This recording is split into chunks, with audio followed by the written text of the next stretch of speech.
is currently dressed as a War of 1812 volunteer soldier or a militia soldier.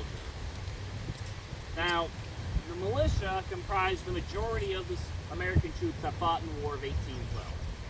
And that is because at that time period, the United States had a very different outlook on defense spending. And this is very hard for us to grasp here in 2024, but in 1812, the United States didn't like spending money on the Army, like at all. Especially like the Jefferson administration. They were such ridiculous penny pinchers that they had reduced the size of the U.S. Army to about 1,500 men. And of course, the War of 1812 breaks out, and you can't really fight a war that spans an entire continent with 1,500 men. So they relied on the militia. Now, part of the reason for having such a small army is because we're only 30 years after the Revolution. Now, the Founding Fathers, when they had gotten done fighting that revolution, they did not like the idea of having a large standing army because they believed that a large standing army was the tool of a tyrant, tool of a dictator, because they had just gotten done fighting a war against a king who was using a large standing army to force his will on the colony. So they kept it small, and in a time of war, they said the militia would fill in the gaps. And for those who are not aware, the militia system at this time essentially was every able-bodied male living in the state typically between the age of 18 and 45 had to be able to serve in the militia if needed. So essentially, if the governor calls you up, you have to be able to serve as a soldier for a short period of time, usually 30 to 90 days. The downside of that is that militia had little to no training and almost no experience in being soldiers. And so very often they would have problems with desertions or them just not fighting. But they are the ones that would still comprise the bulk of the army at this time period. Now, Ranger Nick here is specifically portraying a member of the Kentucky militia as they would have appeared during the battles of the River Raisin and prior. Now, he does not have really what you would call a uniform on. He's pretty much wearing civilian attire, what he'd wear back on the farm in Kentucky. The closest thing to a uniform that the militia had at this time is this kind of coat that he's wearing here. This is known as a hunting frock or a hunting shirt, and it was the unofficial uniform of the militia for the U.S. because everybody had this style of coat.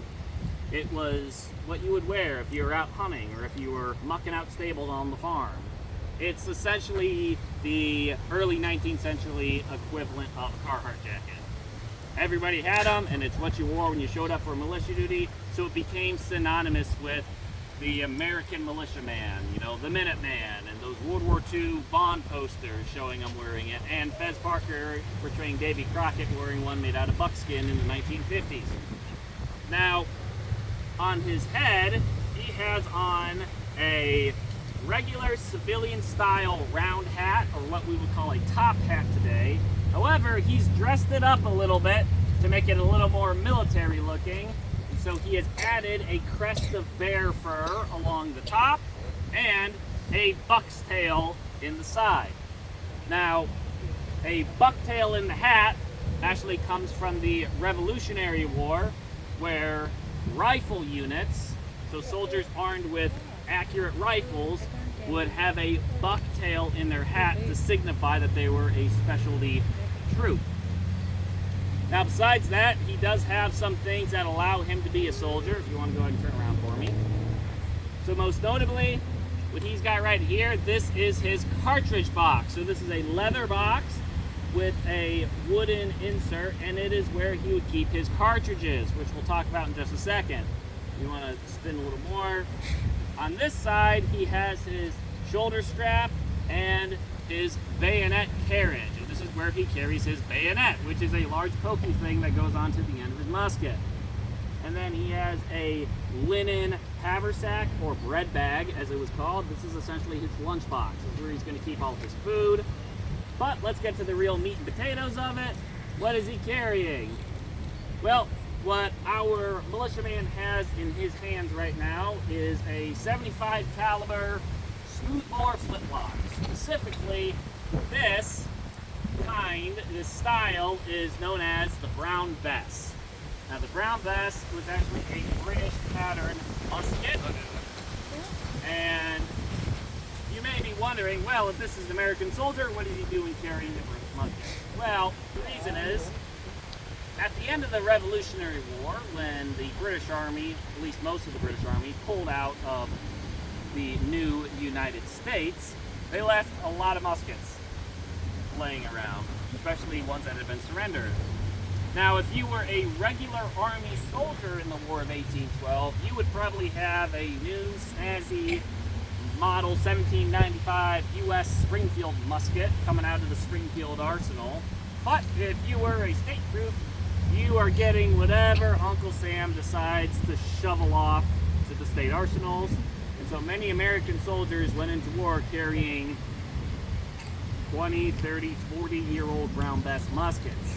Now, this musket, actually, the Brown Bess especially, would go everywhere and seem to do everything. We've all heard the old saying, you know, the sun never set on the British Empire. Yeah, well, the sun never set on the Brown Bess either, because the Brown Bess musket is the gun that built the British Empire. It actually was and still stands as the longest serving primary long arm of any military in history. The Brown Bess was the standard weapon for the British Army for over 130 years, with very little changes. So, this young Yankee soldier is carrying one as well. Now, in terms of ammunition, well, actually, before I get into ammunition, I'm going to talk a little bit about ignition. Go ahead and lift it up so they can see the lock. All right. So, as I said earlier, this is a flintlock weapon. All right. The flintlock, that pertains to the ignition system of this weapon. So, this is what we call the lock. This piece right here is called the cock. And in these jaws, there is a piece of flint, literally a rock. And then here we have what we call the hammer, or sometimes today it's called a frizzen. Now this is a piece of steel. Now, you all should probably know what happens when flint hits steel. Sparks, right? How you can create a fire. So that's the ignition device that's used. When the trigger is pulled, this piece of flint slams forward, striking that steel, causing a spark which will ignite gunpowder. And you can see that we have a piece of leather on here today. This is known as a hammer stall. This acts as a safety. It covers up that steel until you're ready to fire. Now, in terms of ammunition, most armies at this time throughout the world all pretty much carry the same kind of ammo for a smoothbore musket like that. And that would be a single round lead ball, a musket ball, right? Well, the Americans were a little different. The Americans carried a special kind of ammunition. And it would have looked like this. Now, what I have here, this is an example of an American musket cartridge. So most soldiers at this time were issued pre-made cartridges. So this is a paper tube that is full of a pre-measured amount of powder, and then on top of that you would have the musket ball. But the Americans were a little different because they have their powder, a full-size musket ball, and then on top of that they've got a handful of double-aught buckshot. So this type of ammunition is known as a buck and ball load. So when this is loaded and fired out of a musket, you're essentially shooting a musket and a shotgun at the exact same time. You can hit multiple people with one shot. It's really devastating in close formation. So much so that the British Army would actually file formal complaint with the United States over their use of buck and ball ammunition, saying that it was an unnecessary and uncivilized way of conducting war. to which the Americans would respond, "It's rather unnecessary and uncivilized of you being here in the first place," so they would continue to use it. Now, we are going to load and fire this weapon here in a minute.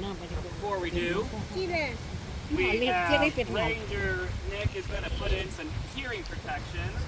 Now, do you think soldiers back then had hearing protection? No. No. No. So hearing loss was often a problem with soldiers at this time period. So, as the National Park Service, we don't want our rangers going deaf. So we have them use hearing protection. Now, the weapon can be very loud when you are holding it and it's close to your face. It's not terribly loud for folks like you standing at a distance, but if you would like, you are more than welcome to cover your ears when we go to fire. I will let you know when we are about to fire. So to actually load and operate this weapon, soldiers were trained to load by command, so every single step. And so we are going to demonstrate that first. So the first thing a soldier would do is he would be at the position of shoulder fire lock. This is how they typically would carry their weapon when they are moving and marching. To the right, face. To the left, face. To the left, face. Next, the command would be recover, fire lock. You're going to bring the weapon to the side, half cock, fire lock. Handle cartridge. So he's going to reach into his cartridge box. He is going to retrieve one cartridge. He is going to tear it open with his teeth. You had to have at least 2 teeth in the Army at this time, one on the top, one on the bottom. Next thing he's going to do is prime. So he's going to add a small amount of gunpowder from the cartridge to the pan. The pan is a small metal dish located underneath the hammer. He then closes it and brings the musket about. And now he is going to charge cartridge. So he is going to pour the remaining powder down the barrel. At this point, he would also seat the actual projectile. He's going to shove in the paper as well to serve as wadding. He then draws hammer and ram down cartridge. Rams down the cartridge. It's important that it comes all the way to the breech so that you have a good ignition. He then returns rammer. That's a very important step. If he does not return his rammer, if he forgets and leaves it in the barrel, he is going to shoot it out of the barrel with his cartridge, and then he will not be able to reload. Shoulder, fire lock. To the left, hey. 3 paces forward, march. To the right, hey. Forward, march. Ho. All right. So, when you hear me make the command, make ready, that is when you might want to cover your ears, if you want to cover your ears. Attention. Make ready. Take aim. Fire. Alright, so that's how a soldier would load and fire his weapon while being trained to do it by command. But that's not how a soldier would fire in battle. In battle, he would simply be given the command, prime and load. And with that command, he is going to go through every step, automatically load up his weapon and bring it to the shoulder. Now, a well-trained soldier was expected to be able to load and fire 3 rounds in a minute. So that's about every 20 seconds. Now, the militia, not so much probably. You are probably looking at something a little longer.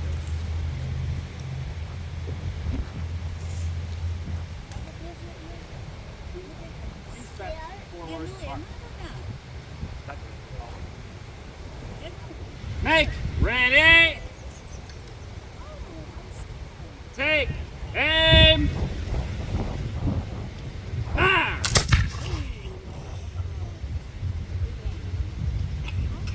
Shoulder, fire lock. Right about, pace. Forward, march. Ho. To the left, pace. Forward, march. Ho. Order, fire lock. In place, rest. Now, something else you may have noticed when that weapon fired, and it's kind of windy today doing everything around, but you saw a lot of smoke come out of the barrel. Well, that is because the gunpowder that was used at this time is what we now call black powder, which is different from modern gunpowder, which is known as smokeless powder. So during this time period, black powder made a lot of smoke when it fired. It also made a really gross sulfury smell. You might have been able to smell it, but it's windy. Now, one musket firing on a windy day like this, it makes a little proof of smoke, but not much. You get thousands of men firing their muskets at the same time on the battlefield. The entire battlefield can become obstructed by the smoke. And that's actually where we get the old expression, the fog of war, from. Because sometimes it could get to the point where you can't even see what it is you're firing at. All right, now, at this point, do you have any questions from the audience about the musket, the men who carried it, anything like that? Yes, sir. When you put the powder in the pan, how does it not blow out? Like it's windy. Ah, Does yes. it blows? Is there like a... So, I if you want didn't see it doing that. So step put up. it in and then move it. So, very good question. Now, if you see I here, can picture the pan. so you have the pan right here. Now, the hammer, or the steel, is actually kept under tension by a large spring here, which we call the feather spring. Now, when it's pushed down, it actually locks. Now it's coupled. Yep. Now it can't blow. That after he primes it, he is going to pull Eventually you'd have to the replace hammer it. forward, You'd which have to keep it sharp. Like that angle closes the through. pan Cool. and prevents any powder from falling out. Any other questions? Cool, that means you did a good job. Oh, yeah. Would they have had the leather effectively safety on there at the time as well, or is that more of a modern? Oh, good question, good question. Yes, so this piece right here, the hammer stall, they did exist at this time period. They were not a standard issued item at this time period.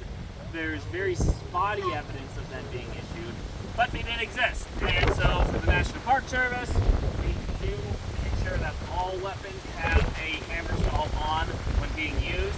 Now, another safety apparatus that we don't have on here today, but you will often see if you see flintlock muskets being fired today, is known as a flash guard, which is a small piece of metal which actually screws on the side of the pan and effectively keeps the flash from going outward and hitting the person next to you if you're firing in line.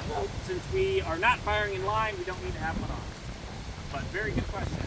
Very good question. There's a deer. Oh yeah.